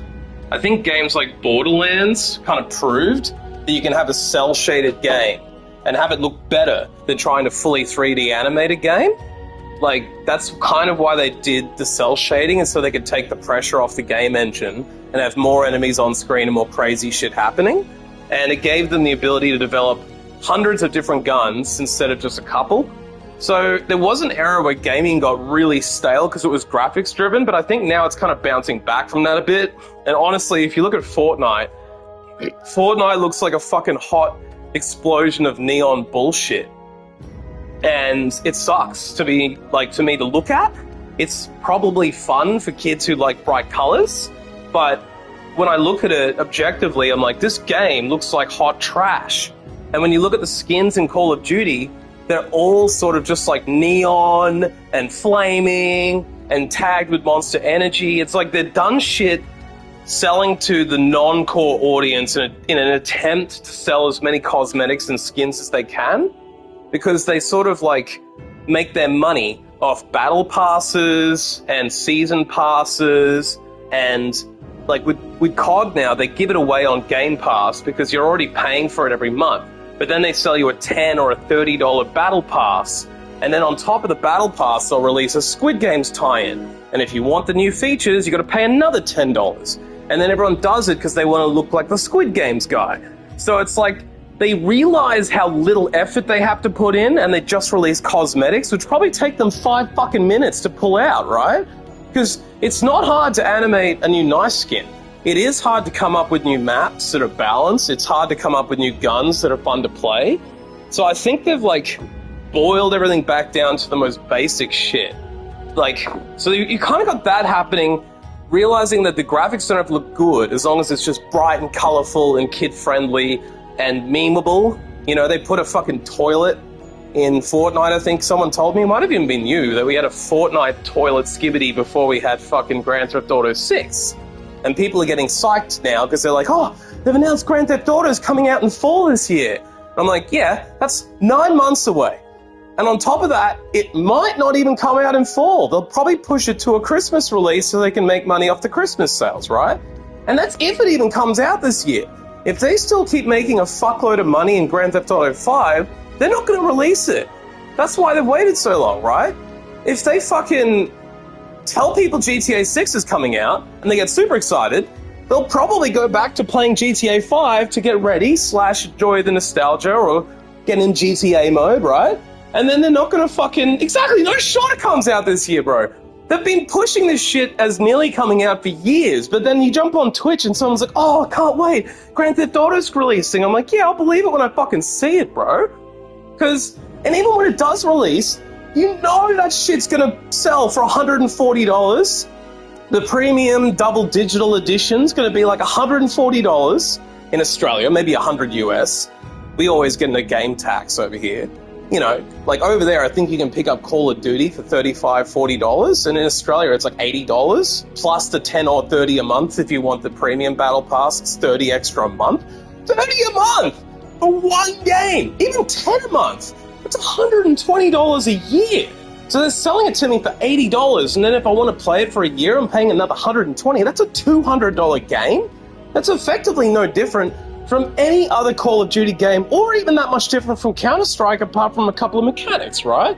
So if that's the model of gaming, then it's like, what the fuck is going on? But then on top of that shit, you get games like UFO 50, which is a 50-pack of games. I've already put like 35 to 45 hours into UFO 50. I've barely even played 4 of the games, right? So there's still huge value in gaming if you can snipe the right games. And once you buy UFO 50, there's no season passes, there's no DLC, there's no bullshit. It was just developers getting together to make a good game. And those games do exist. I think Slay the Spire, for the money you pay, has a lot of value in it, but it started to really shit me how they will tell you certain mechanics, like the thief will disappear after 4 turns, the giant head has a countdown on it, but then you go up against another enemy, and it won't tell you that the daggers disappear after 2 turns. So I was like, what the fuck? The only way to learn Slay the Spire is to lose for hundreds and hundreds of hours until you get burned by trauma, and then the trauma sticks in your memory, because you're like, oh, I remember when I died to this guy after 5 hours, that's not happening again. And I'm not signing up for a fucking 200-hour contract just to enjoy a game. And until that point, it just feels like torture. Because I don't know what's going to happen. If I look on the map and I see an icon for a boss that I don't remember, I can't plan for it unless I Google it, which I think is like cheating, right? Anyway, let me catch up on your chat. Spelunky I did like. I was also trying to play Steam World Dig the other day. It's fun. But I feel like it's like a mobile game that's been put on PlayStation. It's kind of like... it's very repetitive. It's kind of got to where technology is so good you don't have to just have graphically best thing possible. You have to have your style as well. Yeah, exactly. Graphics won't sell a game anymore, but if you have a cool aesthetic, that will help sell it. Like, I think Hotline Miami is a great example of a game that looks like pixel shit. But the pixel shit they do is amazing. They've got really interesting use of color, really good use of music, really good atmosphere, really dark storyline, which actually contrasts on the pixel style and makes it more interesting to me.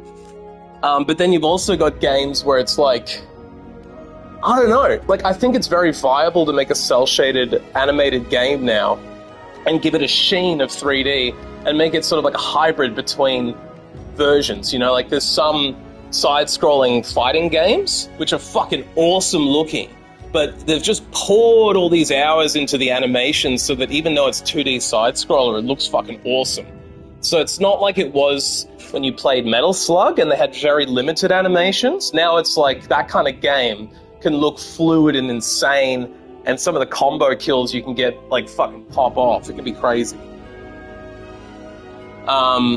And some of the games, you're right, they are good for what they're doing, and some just seem like a terrible cash grab. There's definitely some crappy cash grab shooters out there. Technology is so good. I think that's what you're saying. I have to give them some respect how much effort they put into GTA games. Yeah, that's the thing. Like, I think I've enjoyed playing GTAs throughout my life. I actually played GTA 1 on my computer, which was a top-down, like, car driving game fundamentally, with very little ability to shoot, because you were basically just spinning around, shooting in random directions. It was not really a shooter game, or any kind of role-playing elements. It was really just, like, short missions. Sort of like a top-down Crazy Taxi, if you will, I guess, where you just do missions. And then GTA 2 is very similar. GTA 3 broke that mold, and then GTA 3 and San Andreas was like the best of the series in my mind and most people's minds, and they actually like let you do bicycles and other kind of crazy shit. And then that spawned off Vice City, which was fun story, kind of shittily developed. And then you had GTA 4. I felt like GTA 4 was fucking shit. I hated the driving in GTA 4. I never finished it. I liked some of the story, but the problem I have with Rockstar games, both Red Dead and GTA, is that every single fucking mission boils back down to drive or ride a horse to a location, be subjected to average Rockstar dialogue, wait until you get to the mission, collect a thing, and drive back or ride back. Or get to the mission, suddenly violence breaks out, kill everything, and then get back to your car and drive away with the cops chasing you. And then after you do that, you unlock the next chunk of story. But the most fun people have in these games is when they go free roaming, listen to GTA's radio, which is 50 times more interesting than the actual fucking dialogue they pump into the story. You know, and like, I understand the fun of it, but when they make you do the fucking yoga mission as Michael in GTA 5, it's fun the first time, but then the second, third, or fourth playthrough, you don't want to have to fucking play yoga as Michael. So I was replaying the GTA 5 story, and I got kind of bored after the first heist, because you want it to just be focused. And then they put you back in open world with all these side missions. Some of the side missions are better than the main story, because the main story mission might just be go to the gun store, get armor for the next mission, drive it back to your house. Oh, the cops are after you. There you go. Like, yeah, the missions have just been derivative and shitty every single time. So when people praise Red Dead story mode, I'm like, I would never know. Because I put 70 hours into Red Dead just doing side missions, collecting skins, trying to get the legendary animals, finding cigarette cards. So like you said, it's the worlds they develop that are fun. The missions they wrap the worlds around are fucking boring and procedural and the most, what do they call it, fetch quests? It's like Skyrim, how most of the game boils down to fetch quests. You'll be excited to find a new character. What does the character get you to do? Go to another city, collect me 5 minerals, and come back. You go back, he gives you gold or a weapon, you move on. It's like the curse of these sort of hybrid RPGs that they never really crack the code on how to make an interesting mission structure. Because I think I was spoiled by playing Baldur's Gate, Planescape Torment, all that kind of shit. There are games like that where you get really rich story missions and they're not all fetch quests. I don't mind a few fetch quests, but if it's going to be nothing but that for the entire game, you lose my attention really quickly. And I feel like you get no replay value out of the story mode. People literally just go through the story mode till they can get to open world shit, and then nowadays they just play it online. So yeah. I know people that have only played GTA 5 online and never finished the story until about 8 years after they owned the game and got sick of online roleplay servers becoming toxic. And then they went back and said, oh, I wonder what the storyline of this game is like, which is kind of fucking crazy to me. Because as a primarily single player-based gamer, I don't really enjoy online dynamics that much because online dynamics usually just end up fucking toxic and frustrating. And I'm pretty sure that's why people have bailed out of GTA RP, the roleplay servers. I've not only played GTA 5, I've finished it, and I've got it here in front of me, and I've probably gotten 20% through the storyline on replay, maybe further. I beat the first heist, and maybe the second heist where you have the submarine that you're going through. But then I just got bored and put it down months ago. I haven't played it again. Also, I've never played GTA Online for two reasons. One, I don't want to fucking, like, play GTA Online with a GTA Plus Battle Pass for $10 a month, and I can't be fucked with the mechanics of it. But yeah, you're right. The story of GTA 5 was better, far better than any of the other GTAs, and the fact that they gave you the triple character switch option made it far more engaging. And the way they developed the missions so that you could swap between the three of them and they all had a special power, like, basically, Franklin, the black guy, has Need for Speed power where he can drive in slow motion. I'm pretty sure Michael has Max Payne power where he can slow everything down. And then Trevor had fucking Rage Mode, which reminded me of Serious Sam, where you can literally just go into a rampage and kill everything. So they kind of incorporated mechanics of other popular series into each of the main characters. And whoever they got to hire to do Trevor, yeah, I beat it. I don't remember what ending I chose, though, because honestly, I beat it when it came out like 10 years ago. So you'd have to remind me on the different endings, because I have no fucking memory of how it finishes. I don't. I remember I played and enjoyed Trevor the most out of all three, because Trevor was fucking hilarious to me. You could choose someone to die. I don't remember who I did. All I remember is if there was an option to benefit Trevor, I probably benefited Trevor. I think out of curiosity, I probably would have killed Michael, because he was the least interesting out of the three to me and the most annoying. I thought Franklin and Trevor were funnier and better. And honestly, like, was it the guy who did Rick and Morty who did the voice for Trevor? Because if it's not, he's a fucking dead ringer. I swore it was the guy who did Rick and Morty in years later. And his dialogue and the way that his character's written is fucking hilarious. Maybe I did try and save everyone? I don't remember at all. Maybe this is why I was trying to replay it, but the story mode is so fucking plotting and procedural. I would rather just Google the fucking endings and watch them on YouTube, you know?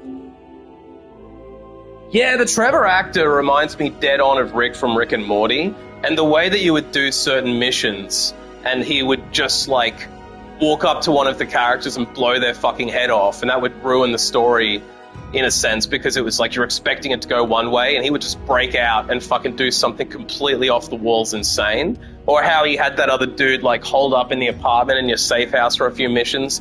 Is Leroy, maybe? It's like his cousin's apartment, and every time he goes back, he's just, like, beating Leroy with a gun and being like, get the fuck down! I fucking hate you! While he's also taking over his house and sleeping on the couch. Stephen Ogg, yeah, I can't remember what else he's done, but he's a funny motherfucker. So stuff like that absolutely sold me into the game, and I do remember beating it. I remember feeling a sense of emptiness when I beat it. And I do think I tried to save everybody, because I don't remember having to let someone die. I remember maybe the last mission I had to replay a few times. That was about it.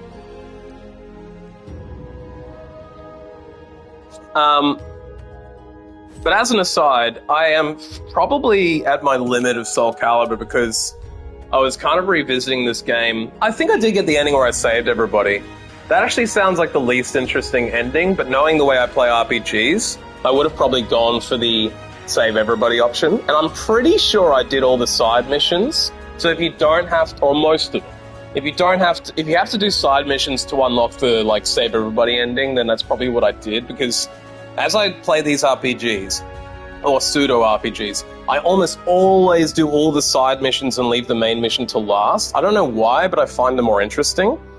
To the point that sometimes I'll have done all these hard side missions without a key unlock you get from the main story. Yeah. See, that's the other thing. I like the games where they force you to play some of the side missions to unlock the good ending. Or, like, if you play Outer Worlds, which is a really, really good RPG for 50 to 70 hours if you have the DLC, there's all these side characters that you can get, but if you don't do it right, you can actually kill one of the side characters in the first town and never have that unlock in the story, and they engage with each other. So if you go through it and don't collect all the side characters, there's lots of replayability, and after you've had each side character on a certain number of missions with you, you end up unlocking their own personal mission, and then you can go off and find more about their backstory, and that normally resulted in a permanent upgrade to the character's abilities to make them even better. Well, my question is, I don't know how late it is over there. It's 3 PM in Australia. I'm thinking about playing a different game. I have games installed. I just don't know what you want to see. And if you even want to hang around if I play a different game. I'll have to kill the stream. Because PlayStation Live doesn't let you switch games without killing the stream. But I'm thinking of playing another game. And if you want to see anything in particular, let me know. If you don't, I'll just pick anything and go for it. But you have no obligation to hang around. If you want to, that's cool. If you don't, that's cool. I just thought I'd throw it open to chat and say, since you're here, if you want to see something, let me know. Otherwise, I'll just pick some random shit.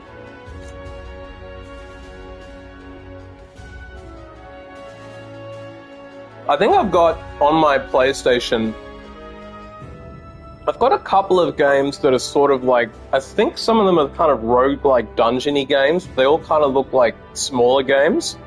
I downloaded one called Evil West, because it kind of looks like Red Dead Redemption third person, but I think it's kind of like a Western with like undead things in it. I've never played it. I've also got Borderlands 2 and 3. I was thinking about doing another Borderlands playthrough, even though I've done that game and beaten 2 and 3. I've actually beaten 2 multiple times. People seem to say 2 is better than 3. Yeah, do you have any genre preferences? I'm kind of stuck on trying to pick games right now, but it's not your responsibility. I'm just wondering, is there anything you like more or less? Because I have, like, faster games and slower games. I even downloaded Modern Warfare Remastered to see if it was any good. I never played any Call of Duty games, apart from, like, Bad Company, maybe? But maybe that was Battlefield Bad Company. I don't remember, but I've barely played any COD. I never liked it. I used to play some Battlefield games. Battlefield 2142 is fun as fuck online, but that's dead as fuck now. I think I've also got a couple of other games, like some fucking Obelisk thing. And I don't know if I've got Across the Obelisk on my PC, but I can't get it on here.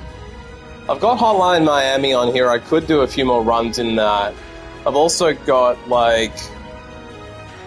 Yeah, and I'm not really into war games either, but I have played a bunch of them in my life. I have played Medal of Honor back in the day, and that was fun as fuck. Some of them were just really fun online, but I'm not really like a war game guy. That's why I've never really tried these CODs. So going back and playing Modern Warfare now, it's like really fucking shitty. It's like an old, pretty much broken shooter.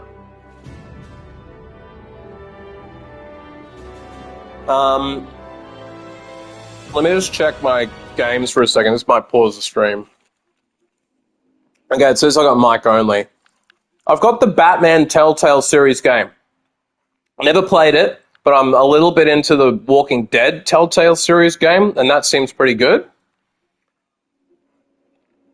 I've got SteamWorld Dig, which is kind of like boring but procedural. Like, it's like a roguelike of digging. It's also got a fun Western theme, but it kind of bored me after an hour the other day. I've got Tomb Raider, Shadow of the Tomb Raider. Never really enjoyed or played many of them, but I heard they got a revamp and some of these ones aren't too bad. I downloaded Shadow of the Colossus because it's like a PS2 classic that I never played. I've also got GTA 5 on here. If you want me to run through more of the story mode, I can get the disc for that. I've got something called Curse of the Dead Gods for PS4. I think it's kind of like a roguelike-y, dungeon-y thing. I also downloaded Cat Quest 2, which I've never played. I've got Neo. Never played it, but I'm pretty sure that's the predecessor to Sekiro, right? I've got Nobody Saves the World. I think that's another cartoony, Slay the Spire-y sort of thing. I've got Sifu, which I've been meaning to play. I've heard Sifu's a fun martial artsy kind of arcadey roamer. I've got Slay the Spire, Stellaris Console Edition. Stellaris looks like a bit of a big brain strategy game. And I, for some reason, have been given for free Jedi Fallen Order. I don't know if Jedi Fallen Order is any good, but I could play that. I also downloaded Rollerdrome because I heard it was a fun indie game. But I'm not, like, fully psyched about my games on PS5, and I think I have Thief, the remake. I never played a lot of Thief back in the day, but I bought a bit of that. Yeah, no, it's fair enough if you're not into shooter games. I only play them sparingly, and to be honest, I prefer them on mouse and keyboard. But I don't know which one you meant when you said that one sounds good. I said too many things in a row. What was the description of the one that you liked?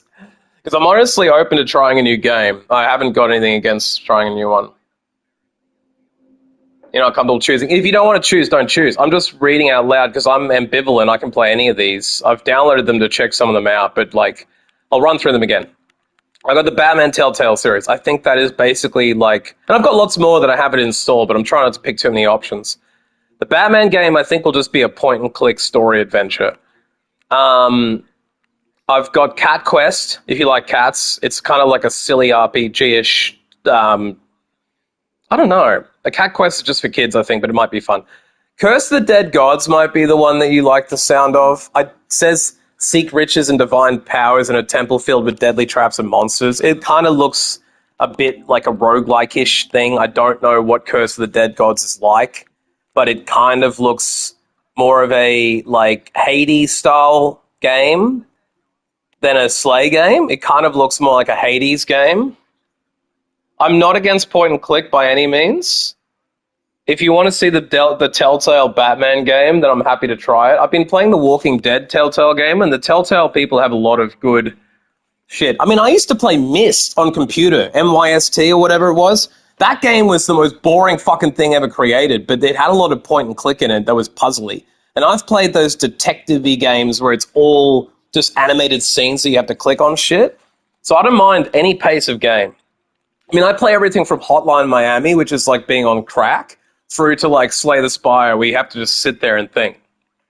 The other one I mentioned, which you might have liked, was Nobody Saves the World. It's like, it kind of looks a bit like Binding of Isaac-y. It says, complete quests to discover and swap between 15 varied forms, mix and match abilities as quests. Evolving dungeons, procedurally generated dungeons, unconventional quests. It kind of looks like a little animated, weird kind of like thingy. Yeah, cool. If you want me to check out the Batman game, I'm interested to check that out. I downloaded it earlier today because I was curious on that. Sifu is the other one I thought about trying recently. It's like, I think Sifu is like a really dumbed down...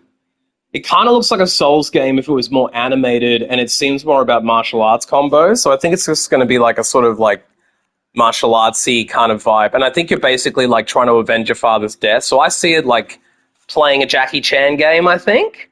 But, you know, I used to watch a lot of Jackie Chan shit as a kid. It's kind of like cheesy or whatever. But yeah, maybe I'll try the Batman Telltale game